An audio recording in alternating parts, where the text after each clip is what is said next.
Simula ngayong September payroll ay maibibigay na sa mga guro ang dagdag sa kanilang sweldo base sa Executive Order No. 64. Sa budget hearing ay inihayag ni Education Secretary Sonny Angara na may instruction ng Department of Budget and Management na pwedeng gamitin ng mga ahensya ng pamahalaan ang kanilang savings para maibigay kaagad ang taas sahod at ito'y papalitan na lamang. Narito ang pahayag ni Secretary Angara. Nagsabi na yung ating Pangulo at ang DBM and may magre-release sila ng pera pero may instruction din sila sa DepEd na pwede na kung may cash kami lying around to i-advance na po namin yung pagbabayad nitong 26.9 billion for fiscal year 2024 to cover the plantilla positions. Sabi naman ni DepEd Undersecretary Annalyn Sevilla, 3 rehiyon na ang nakapagpatupad ng salary differential, 5 rehiyon ang nagpalabas na ng partial payments at ang nalalabi ay nasa proseso na. Pakinggan naman natin si Undersecretary Sevilla. Starting September payroll,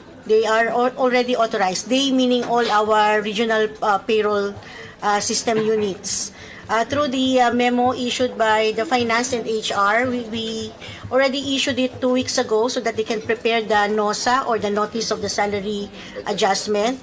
Upon the release of the NOSA, the allotment per coordination with DBM, we were authorized to use our savings in the meantime.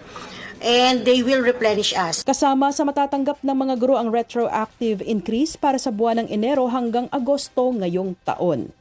Kasama mo sa DZXL RMN Manila, Radyoman Grace Mariano, Tatak Arimen.